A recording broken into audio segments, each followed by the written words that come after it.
Robson Góes para participar aqui do nosso programa. Doutor Robson, bom dia, seja bem-vindo ao nosso Panorama 95. Bom dia, Marcos, bom dia, ouvintes, prazer estar aqui mais uma vez, Marcos. Cálculos urinários em cães e gatos, por onde começar, e aí? Veja só, Marcos, a gente está repetindo esse tema, provavelmente a gente vai começar a repetir bastantes temas que nós abordamos aqui no programa ao longo desses anos, né? Já são anos que estamos aqui falando.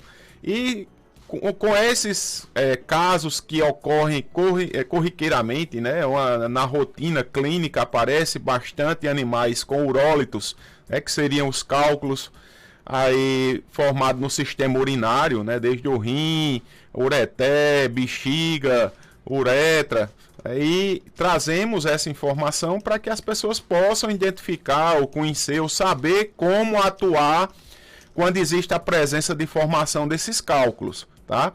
Os cálculos em cães e gatos, eles são bastante comuns, mais comum hoje em gatos, porém em cães acontecem bastante. Nós temos os dois principais cálculos, né? Os dois principais urólitos que são formados, são estruvita, que é a base de fosfato de magnésio, e o oxalato de cálcio, né, que a base principal seria o cálcio. Esses dois cálculos, eles podem causar diversos problemas, desde uma obstrução no rim, no ureter, na bexiga, onde nessa bexiga ele vai começar a se acumular. Muitas vezes pode ser em um só cálculo, um cálculo grande, ou microcálculos, ou então esses microcálculos começam a se juntar formando outros cálculos, que também podem, no decorrer principalmente nos machos, ocorrer a obstrução da uretra, fazendo com que esse animal fique sem urinar na sua totalidade em virtude dessa obstrução, sendo necessário fazer muitas vezes a intervenção cirúrgica, né, através da remoção ou da uretrostomia, que seria a remoção desse cálculo que está na uretra, ou através da cirurgia da cistotomia, que seria a remoção cirúrgica desses cálculos que estão na bexiga. Dependendo de qual seja esse cálculo, ele pode ser tentado tratar medicamentosamente, né, através de medicamentos na sua destruição. Isso é mais comum acontecer na estruvita, já que o oxalato de cálcio ele não consegue ser destruído através de medicações ou rações ou outras formas que o médico veterinário possa escolher como forma de tratamento. E é importante, Marcos, que as pessoas possam identificar o que é que está acontecendo com o meu animal. Como é que eu sei se meu animal tem cálculo ou não? Então veja só, a primeira coisa que pode acontecer é você começar a observar que esse animal está urinando, e quando está saindo a urina, está vindo umas pedrinhas, ou que meu animal está urinando e está vindo com presença de sangue, né? Isso aí são alertas. O que é que pode propiciar, o que é que pode favorecer que esse animal tenha cálculo na bexiga, né? Aparecimento de cálculos. Primeiro, esse animal quando bebe pouca água. Outro fator pode ser fator de raça. O dálmata é predisponente, o Schnauzer é predisponente, o Shih Tzu, Lhasa Apso, o Yorkshire. Então esses animais, a raça dele favorece que esse animal tenha a presença, a formação de cálculos. Outra, a idade. Animais, é mais comum acontecer com animais entre 1 ano e 6 anos de idade. Porém, animais idosos também são favoráveis em virtude de começar a apresentar problemas de cistite, né, problemas de infecção urinária. Dependendo da alimentação desse animal, também favorece a formação desses cálculos. Outro fator que favorece, outro fator predisponente para a formação de cálculo, nós vamos ter aí o pH urinário. pH ácidos da urina favorecem a formação de cálculos. Animais que bebem pouca água, Marcos, ou que urinam muito, urina pouco. Então isso daí também faz com que ocorra uma concentração dessa urina, e com essa concentração também favorece a formação, né, desses grumos, desses microcálculos que vão se juntando e formando um cálculo maior, causando problema, principalmente aí nesses cálculos maiores nós observamos em cães. Em gatos a gente observa mais microcálculos, que em virtude da uretra ser pequenininha, ser estreita, vai ali se juntando com as celularidades, com bactérias, com células de defesa, e causa a obstrução da uretra desse animal.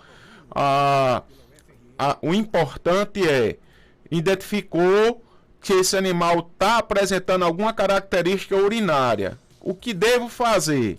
Procure um médico veterinário para fazer exames. Esses exames a gente realiza exames bioquímicos como ureia, creatinina, SDMA. Fazemos exames urinários para identificar se ali existe a presença de oxalato de cálcio, fosfatos amorfos, de cristais. E também lança-se mão de fazer exame de ultrassonografia, que a ultrassonografia você vai conseguir visualizar se existe a presença ou não ali de urólitos. E dependendo de qual seja a formação, também pode-se fazer um exame de imagem com raio-x para você conseguir visualizar, principalmente quando esses cálculos são à base de cálcio, né, de oxalato de cálcio. Aí, conseguiu resolver, identificar tudo isso, lança-se mão dos tratamentos, que seja cirúrgico, alimentar ou medicamentoso. Então, você conseguiu fazer isso, você vai aí ter uma solução para o caso clínico do seu animal com a presença de cálculos na bexiga ou na uretra, né, com essas formações desses urólitos. Tem perguntas aqui no nosso WhatsApp, 992053030. Bom dia. Marcos Denta, bom dia. Quem está falando aqui é Bastião do Leite. Eu queria saber, você perguntasse aí para o Dr. Robson, se ele mexe só com gato e cachorro, se ele diz alguma coisa a ver a respeito de um bacurim meu, que nasceu ontem no meu curral, com o coração pro lado de fora. Aí eu vou mandar a foto para você ver e o vídeo, tá certo? Pergunta para ele aí, se ele diz alguma coisa. E aí, doutor Robson? Bastião, isso aí é uma malformação genética. O que é que aconteceu? Na hora que estava havendo a formação do feto, a parte cardíaca dele foi gerada, né, foi formada fora da caixa torácica. Isso aí também acontece em animais, em todos os animais podem acontecer isso. É mais comum acontecer isso com a formação de intestino.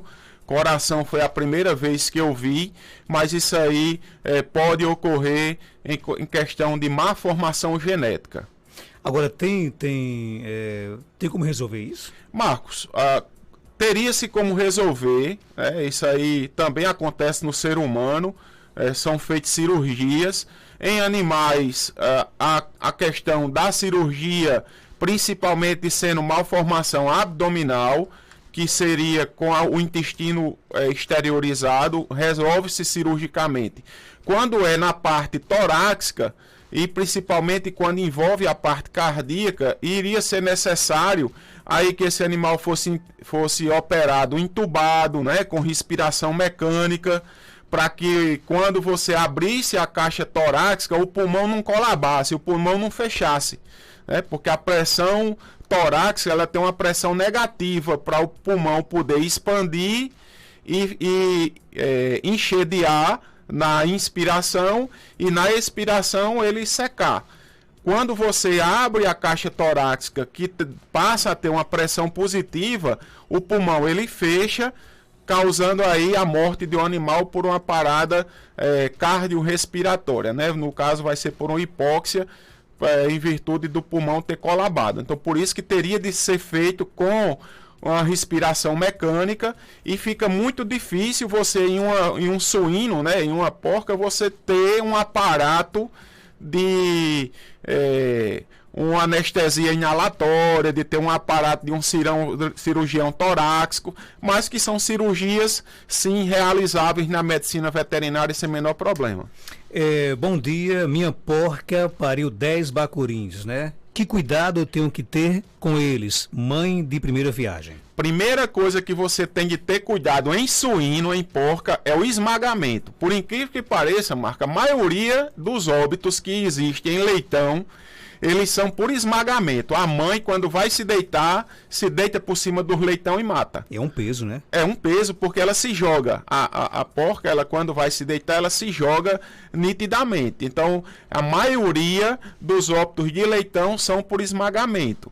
Depois, o segundo óbito de leitão é por infecção via cordão umbilical. A gente chama de onfaloflebite, né? Aí que vai causar diversos problemas. Então, você tem de tratar o umbigo com iodo, cortando o umbigo com aproximadamente 1 ou 2 centímetros e tratando com iodo a 2% no umbigo. O terceiro óbito que existe maior em suíno são a questão das infecções intestinais e respiratórias, né? Que são as famosas pneumoenterites, que você tendo esses cuidados aí, você vai ter sem menor problema a criação, né, o desmame desses 10 animais aí que você citou. A quantidade é normal, 10 bacurim? Tem porca que pare 15, 16, eu já vi porca parir bem mais, Marcos. Bom dia, por favor, o cachorro daqui de casa está com um problema de vomitar amarelado, com aparência de ser da bile. Tem a ver com o tipo de ração ou é o alimento? Pois sempre que eu aplico o medicamento, volta ao mesmo problema. E aí? Olha, provavelmente, Marcos, esse vômito que ela cita aí, realmente é a bile. Esse vômito amarelado, ele é bastante correlacionado à bile, quando existe aí em forma de excesso na vesícula biliar ou quando a vesícula biliar está tentando corrigir um pH intestinal, está tentando corrigir um pH estomacal, está tentando corrigir uma gastrite que esse animal tenha, ou esse animal está apresentando algum problema que seja hepático, ou que seja do sistema total do animal, aí que seria uma infecção, uma doença do carrapato ou outro problema que ele possa estar apresentando.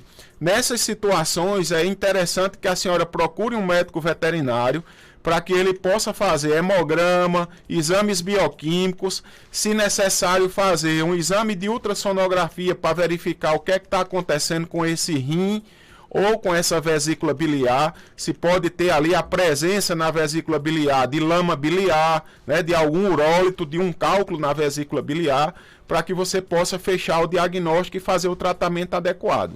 Agora, por que as pessoas têm tanta dúvida com relação a dar a ração ou dar um alimento, por exemplo? Porque, Marcos, você sempre atrela a ração ao vômito. Quando você alimenta o animal e ele vomitou, qual é o primeiro impacto que você tem? É que ele vomitou em virtude da ração. Né? Não é assim. Não é assim. O animal, ele pode vomitar pela ração? Pode. Se a ração tiver com mofada, se a ração tiver com alguma toxina, né? Uma afotoxina, uma micotoxina, pode acontecer do animal vomitar porque ele comeu muito rápido em excesso e a ração, quando inchou, né, ela é seca, quando ela entra em contato com o suco gástrico, com a saliva, ela vai inchar.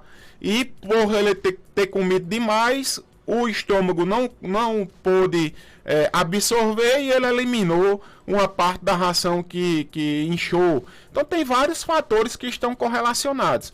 Importante é identificar o porquê que está ocorrendo. Né? É por isso que sempre a gente orienta procurar um médico veterinário, porque ele é quem vai fazer os exames necessários e fechar o diagnóstico e tratar de forma adequada o quanto antes, para que esse animal não possa desenvolver um quadro mais grave de uma doença e que muitas vezes possa levar ele a óbito. Tem mais perguntas? Bom dia.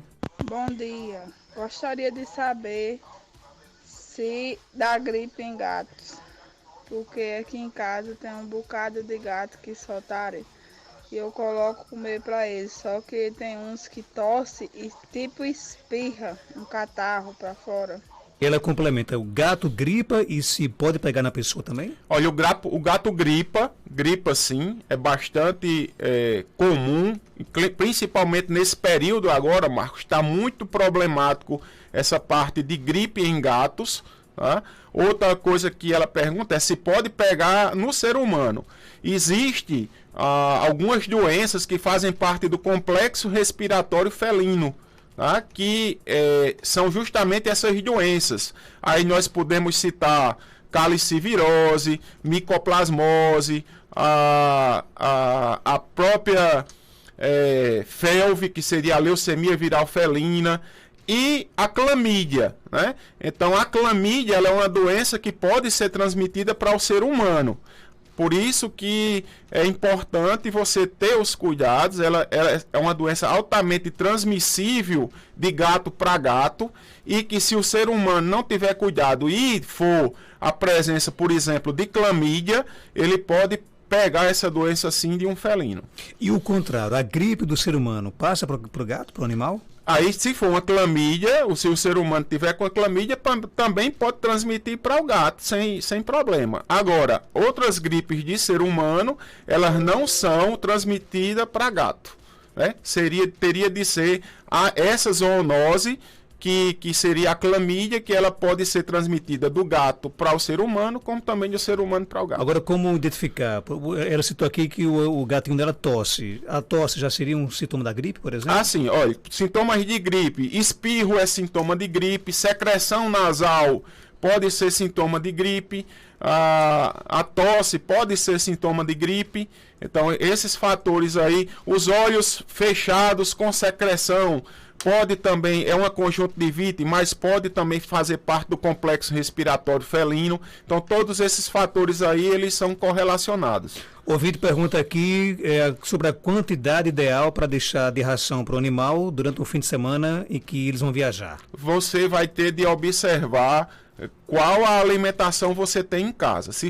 No saco da ração, Marcos, eu gosto de dizer, especificar o saco da ração, porque a quantidade de ração que você deve deixar vai variar da ração que você dá, do peso do seu animal, e da quantidade que ele costumeiramente fica se alimentando. Você pode fazer é deixar um pouco a mais, lembrando que esses animais, ao você viajar, pouquíssimos vão se alimentar. Interessante, os cães e os gatos, quando eles não viajam, eles não se alimentam durante Não se alimentam. Quando as pessoas saem de casa, eles ficam tristes, e fica ali, vou falar o nome até popular, ficam acabrunhados, fica ali tristinho num canto, e muitas vezes nem come nem bebe água. Aí também baixa a imunidade e favorece o aparecimento de várias doenças. Agora, existem formas de você, por exemplo, quebrar esse clima de tristeza na ausência das pessoas da casa? Existe. Eu gosto de dar uma dica, por exemplo, pega um paninho seu e coloque um pouco do seu perfume e bote os comedouros e os bebedouros em cima, desse pano, já que o animal fica sentindo seu cheiro e tem a característica de tentar ir lá se alimentar. Outra dica que eu dou é: bote uma pessoa para ir lá na sua casa, para brincar um pouco com o animal, para tentar passear com ele, e em seguida ofereça a alimentação. Isso aí são dicas saudáveis que você vai diminuir o risco de seu animal ficar muito triste e ficar sem se alimentar e beber água. Dr. Robson Góes, ele é médico veterinário, está na Clínica Veteripet, na Rua Augusto Monteiro, 569, no centro de Caicó. Telefone 3421-1263. Você pode seguir, inclusive, no Instagram, @veteripet. Obrigado pela sua participação. Obrigado, Max, e dizer ao pessoal que nós estamos com a campanha agora do Dia das Mães e ofertaremos uma sessão de fotos, da mãe com o seu pet. Quem quiser participar, vai lá no Instagram, tem lá aí regras de como será essa campanha. E espero que as mães, desejar para minha mãe, para minha esposa, aí um feliz Dia das Mães, e para todas as mães de seres humanos e para as mães de pet também. 8 horas, 5 minutos, volto já com mais informações.